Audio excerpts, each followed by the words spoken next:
Assalamualaikum warahmatullahi wabarakatuh. Berjumpa lagi dengan saya Yuli Supodo. Kali ini kita masih membahas tentang anggaran perusahaan. Jenisnya adalah anggaran penjualan. Nah, di penganggaran perusahaan itu ada macam-macam jenis anggaran ya.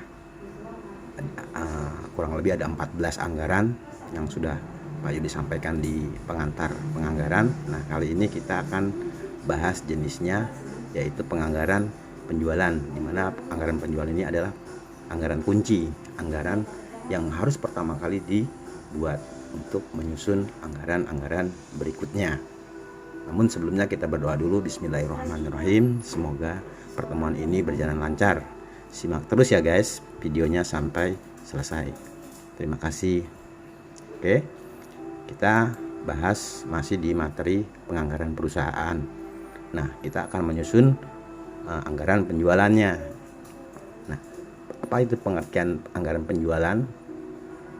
Penganggaran penjualan adalah rencana tertulis yang dinyatakan dalam angka dari produk yang akan dijual oleh perusahaan pada periode tertentu, atau artinya periode yang akan datang ya, periode tahun depan. Biasanya anggaran ini dibuat sekitar bulan September ya, bulan September di triwulan ke-4. Oke, gitu. Nah, manfaat dari anggaran penjualan ini adalah merupakan dasar penyusunan pertama sebagai kunci ya. Kenapa sebagai kunci? Karena dari anggaran inilah nanti dianggarkan anggaran-anggaran berikutnya. Nah, dari anggaran penjualannya kan didapat produksi yang akan dijual. Kemudian nanti dari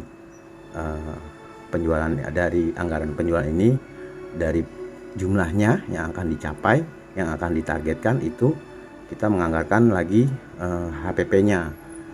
Nanti setelah anggaran HPP ketemulah laba kotor ya. Di dalam laba rugi itu nanti setelah penjualan kan mendapatkan pendapatan. Nah, nanti pendapatan ini kan nggak begitu saja, harus ada modalnya. Nah, modalnya itu beban biaya-biayanya, yaitu biaya harga pokok produksi ya, yang langsung harga produksi itu yang langsung mengerjakan produk itu ya. Di situ ada komponen HPP, itu ada komponen biaya pemakaian bahan baku, kemudian ada pemakaian upah langsung ya, kemudian ada biaya overhead dan biaya lain-lain. Ada juga kalau di produksi manufacturing itu, ketika perusahaan itu tidak sanggup lagi menyediakan tenaga, bahan baku dan komponen lainnya, itu dia akan mengesuk, ada namanya biaya subkontraktor. Nah, tapi itu inilah extraordinary, ketika perusahaan sudah sudah tidak lagi ada tenaga dan bahan baku yang mengerjakan produk itu ya, artinya kekurangan lah. Maka kita boleh mengesuk ya, supaya produksi itu yang dikerjakan cepat selesai sesuai targetnya. Nah, yang kedua sebagai ujung tombak. Nah, kenapa sebagai ujung tombak? Karena anggaran penjualan ini mencapai tujuannya perusahaan dalam memperoleh laba. Nah, ujung tombak ya. Kalau nggak ada penjualan, tentunya nggak ada pendapatan, makanya laba rugi juga tidak akan terbentuk, tidak akan tercapai, tidak akan ada, karena tidak adanya penjualan. Nah, berhasil atau tidaknya sebuah perusahaan itu bergantung pada keberhasilan dalam menjual produknya, dalam hal ini penjualan, dalam meningkatkan penjualannya ya. Penjualan adalah ujung tombak dalam mencapai tujuan perusahaan mendapatkan laba secara maksimal. Itulah pengertian dan manfaat dari anggaran penjualan. Oke, kita beranjak ke 8 faktor yang mempengaruhi penjualan. Nah, ada 8 faktor ya yang mempengaruhi penjualan, yaitu 1, faktor pemasaran. Nah, faktor pemasaran ini artinya luasan cakupan pemasaran di perusahaan itu dalam menjual atau mempunyai penjualan pasarnya ya, apakah dia bersifat lokal, regional, nasional atau internasional, sudah go public gitu, sudah menjual, mengekspor ke luar negeri. Terus yang B, keadaan persaingan. Nah, dipengaruhi juga lah oleh faktor persaingan. Semakin banyak persaingan, semakin kompetitif ya, semakin harus dianalisa lagi persaingan ini, ya kan? Apakah pasar itu bersifat monopoli atau oligopoli atau pasar bebas. Ya, kemudian yang C adalah keadaan konsumen. Bagaimana selera konsumen ya setelah melalui riset dan penelitian, apakah konsumen itu merupakan konsumen akhir ya, langsung dipakai oleh si pemakai penjualan produk kita, atau dibeli oleh konsumen industri yang akan dijual lagi melalui agen besar, distributor dan sebagainya. Yang kedua adalah faktor keuangan. Nah, dalam memproduksi yang barang yang akan dijual itu juga harus memiliki harus memperhatikan modal ya, keuangan ya. Keuangan ini sangat penting karena yang perlu diperhatikan itu perusahaan antara lain mengenai kemampuan modal kerja pendukung pencapaian target penjualan ini yang dianggarkan, seperti untuk membeli bahan baku ya kan, membayar upah tenaga langsung, membiayai promosi di pemasaran, nah itu, dan biaya lain-lainnya yang terkait dengan biaya penjualan, pembuatan produk untuk dijual. Kemudian yang ketiga adalah faktor ekonomis. Nah, faktor ekonomis ini yang perlu diperhatikan adalah antara lain oleh perusahaan adalah dengan meningkatnya penjualan berarti meningkatkan pula labanya, harusnya ya, jangan meningkat penjualannya tetapi meningkat juga biayanya. Harusnya memaksimalkan laba, kemudian juga di HPP-nya atau di biaya-biaya administrasi umum dan pemasaran lainnya itu harus efisiensi, bisa efisiensi, atau jangan sebaliknya, atau sebaliknya penjualannya sedikit tetapi biayanya meningkat, kita mengalami kerugian. Kemudian adalah faktor teknis ya. Faktor teknis ya yang perlu diperhatikan di sini adalah faktor pendukung berhasilnya tercapainya target penjualan, yaitu didukung oleh investasi di perusahaan itu, seperti kesiapan mesin-mesinnya ya, alat-alat kerjanya yang mampu memenuhi target penjualan yang dianggarkan. Kemudian apakah bahan bakunya tersedia dengan mudah dan murah, begitu pula dengan tenaga kerjanya, seperti itu ya. Jadi itu faktor teknis ya. Kan banyak juga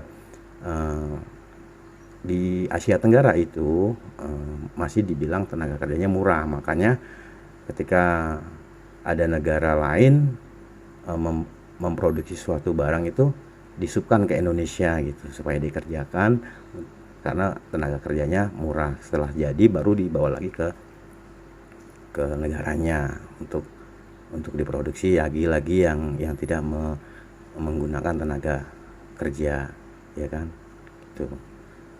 Kemudian yang kelima adalah faktor kebijakan perusahaan. Nah, yaitu seperti kebijakan membuat produk dengan kualitas nomor 1 sehingga kesempatan untuk menjual produk nomor 2, 3 dan seterusnya menjadi tertutup untuk diproduksi. Nah, ini kaitannya dengan persaingan ya. Ketika persaingan itu mengharuskan perusahaan itu membuat nomor 1 ya, kemudian yang KW 1, 2, 3 dan seterusnya tidak dibuat gitu, karena untuk bersaing secara kualitas. Tetapi ketika kita tidak ada pesaing ya, kita bisa memproduksi semua KW ini ya, KW 1, KW 2, KW 3 bisa produksi karena belum ada saingan atau persaingan yang mengganggu atau menjadi pesaing perusahaan tersebut produksinya. Ya, ketika berhadapan dengan pesaing yang produknya sama ya, core bisnisnya sama, kemudian mengutamakan kualitas ya kan, itu ya bisa saja perusahaan ini menomorsatukan kualitas 1 supaya konsumen di pasaran juga bisa memilih yang baik gitu. Karena segmen pasar juga ini penting ya, ada segmen pasar bawah, menengah, dan atas. Nah, gitu. Nanti kebijakan perusahaannya seperti apa dilihat kondisinya, faktor persaingan. Kemudian yang keenam adalah faktor perkembangan penduduk ya. Di suatu wilayah, suatu produksi yang baru misalnya itu biasanya meminta informasi dari data-data statistik ya, seperti apa penduduknya itu, usia berapa, kemudian status sosialnya gitu, atau juga meminta pertumbuhan penduduk yang terjadi disebabkan oleh pengurangan jumlah penduduk akibat adanya kelahiran ya, pertambahan, kematian. Nah, itu juga biasanya itu meminta data statistik sehingga bisa produksinya itu kalau dijual lokal bisa dijangkau tidak oleh konsumennya. Nah, ini masih banyak lagi sih analisa yang harus dipertimbangkan dalam faktor perkembangan penduduk ini ya. Penduduk itu menjadi, karena mau tidak mau penduduk itu yang menggunakan produk kita. Kemudian yang ketujuh adalah faktor kondisi politik, yaitu kondisi negara yang meliputi politik, sosial, budaya, pertahanan, keamanan. Semakin baik politiknya, semakin pasti hukumnya, itu biasanya investasi atau pembuatan perusahaan-perusahaan itu tertarik untuk melakukan investasi lagi ya, karena terjaminnya kondisi politik yang stabil, kepastian hukumnya ada untuk pengusaha-pengusaha yang membuat investasi di dalam negeri ya. Artinya kalau orang usaha itu kalau kondisi negaranya aman ya, nah itu sangat mendukung. Kalau tidak aman ya sulit ya, karena kepentingan politik, aturan itu menjadi konflik tersendiri. Kemudian faktor yang ke-8 yang terakhir adalah faktor lainnya, yaitu ya apakah musim tertentu itu anggaran penjualan ditambah ya. Misalnya faktor lainnya misalnya musim ya, tentu misalnya kayak perusahaan produk payung gitu, kalau musim hujan ya tentu akan meningkatkan penjualannya. Kalau tidak musim hujan ya biasanya standar gitu. Kemudian tentang kebijakan pemerintah ya tidak merubah hal ini. Kalau kebijakan pemerintah ini itu kalau anggaran yang sudah dibuat itu ataukah mau direvisi atau mau dipertahankan di tengah jalan, itu tergantung kebijakan dari perusahaannya. Ada yang juga mempertahankan karena ada di tengah proses pembuatan RKAP atau rencana keuangan anggaran yang sudah dibuat, kemudian di tengah jalan ada kebijakan pemerintah yang misalnya menaikkan pajak tertentu ya kan, itu apakah dipertahankan anggaran tersebut, apakah akan direvisi, itu tergantung kebijakan dari manajemen. Oke, sebagai ilustrasi untuk penyusunan anggaran penjualan, kita ambil kasus perusahaan susu Asri ya. Ya, data historisnya yang ada informasinya adalah sebagai berikut. Ya. Ini di sini ada historis penjualan pabrik susu Asri dari tahun 2016 sampai dengan tahun 2020, itu jumlahnya 5 tahun ya, 5 tahun. Nah, setiap tahunnya dari setiap tahun ini perusahaan susu Asri ini menggunakan anggaran triwulan. Jadi setahun itu ada 4 ya, karena triwulan itu 3 bulan, jadi ada 4. Nah, bisa dilihat di sini anggaran per triwulannya. Ini bisa menjadi acuan ya, bisa menjadi acuan target pemasaran berikutnya. Mungkin mau membuat anggaran penjualan di tahun 2021 ini, kita bisa lihat dari sejarahnya atau historisnya penjualan perusahaan itu. Nah, di sini ada data juga daerah penjualannya itu ada 2 tempat ya, Jakarta dan Bandung. Nah, nama produk susunya itu ada 3, susu sedang, susu manis, dan susu kental. Nah, ini harga per kardus di Jakarta itu untuk susu sedang 50.000 per dus, untuk susu manis 60.000, susu kental 50.000 per dus. Kemudian di Bandung ada perbedaan ya, ada perbedaan harga per dusnya, yaitu untuk susu sedang 60.000, untuk susu manis 75.000, untuk susu kental 60.000. Nah, perbandingan distribusi penjualan Jakarta dan Bandung adalah 2:1. Ini informasi yang diberikan. Nah, kemudian distribusinya itu penjualannya adalah untuk nama produk susu sedang itu 50%, susu manis 30%, nah susu kentalnya 20%.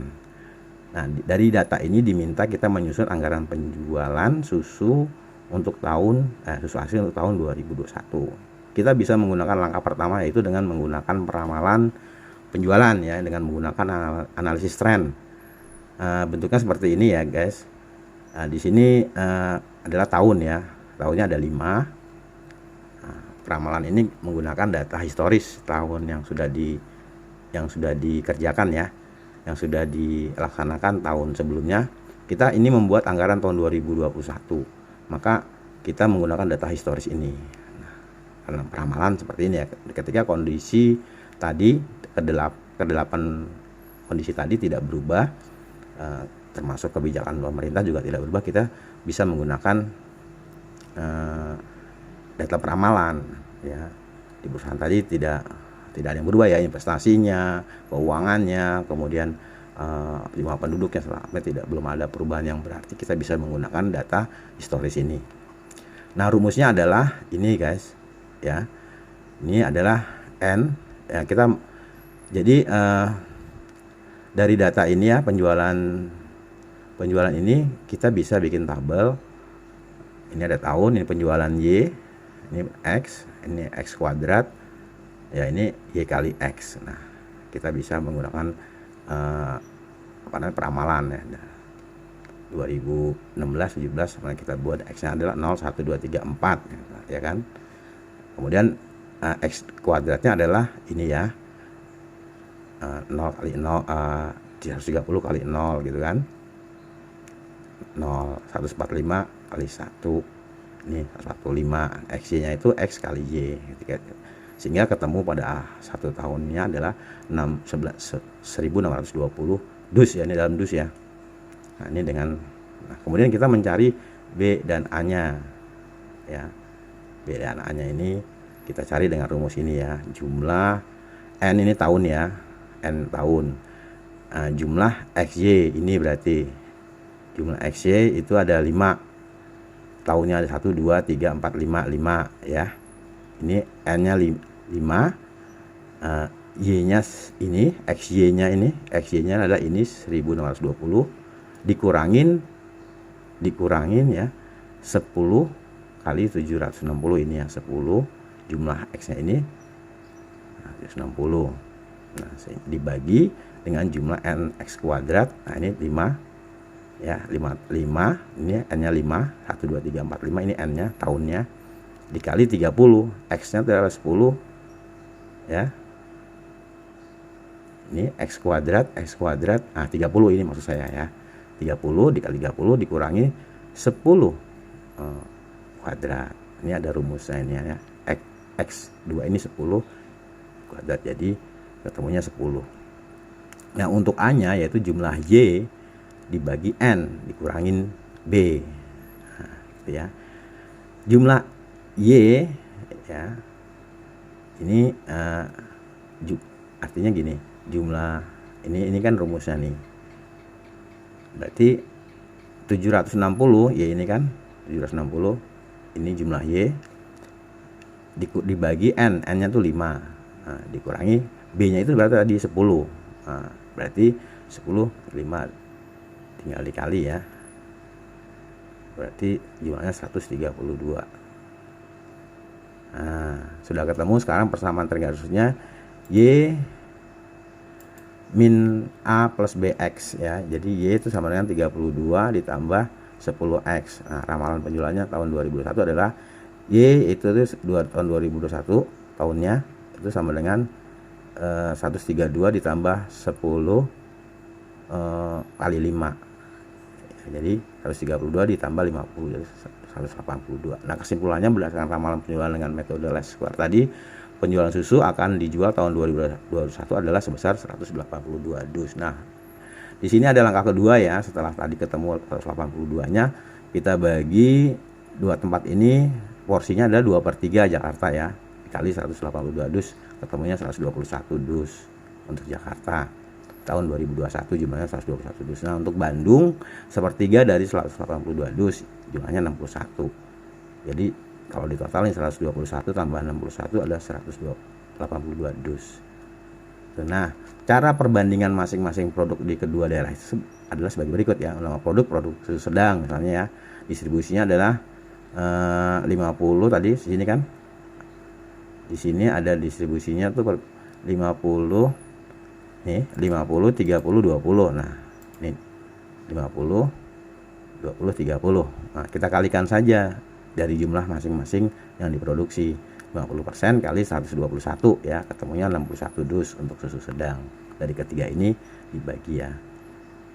Nah, untuk Jakarta ketemunya 61 dus. Kemudian untuk susu manis 30% kali 121 jumlah di Jakarta yang akan diproduksi, ketemunya 30 dus. Nah, begitu juga Bandung ya, sehingga ketemunya 121 untuk dari Jakarta, Bandung 61 dus. Jadi tetap jumlahnya adalah 182 dus. Nah, langkah ketiga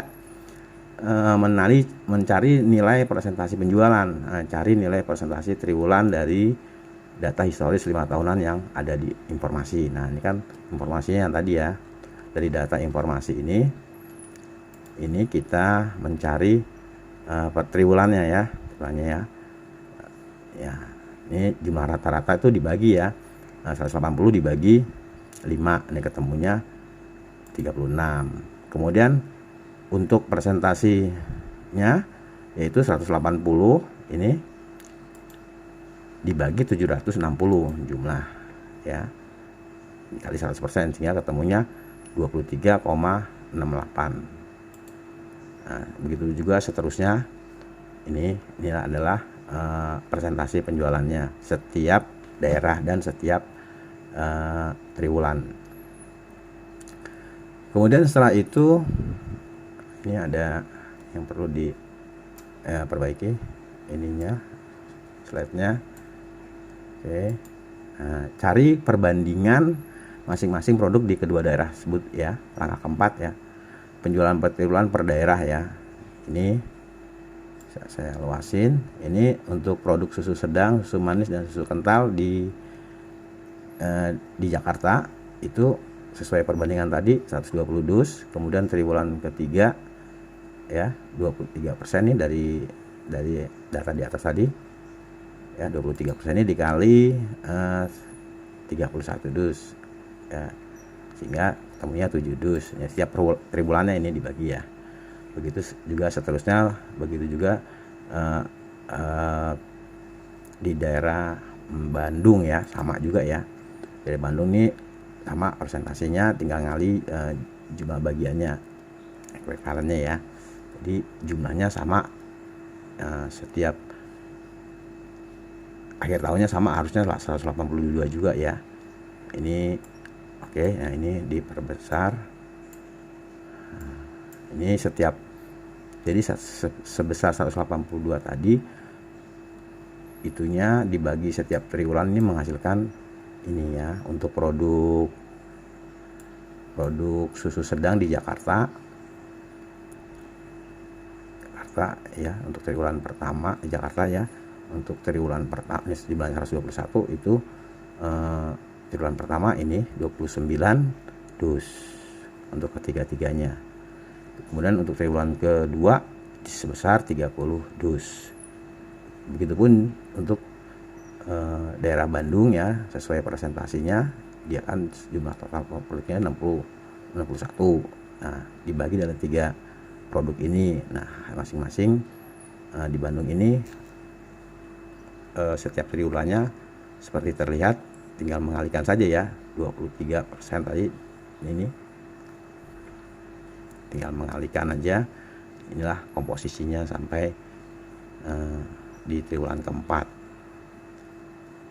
Ini adalah langkah keempat ya, mencari nilai penjualan triwulan per daerah. Kemudian langkah kelima adalah menyusun anggaran penjualan dalam unit dan rupiah. Nah, ini yang penting ya, yang untuk dibukukan di dalam format laporan laba rugi sebagai data penjualan tahun depan atau tahun yang dianggarkan ini. Oke, ini saya itu dulu supaya terlihat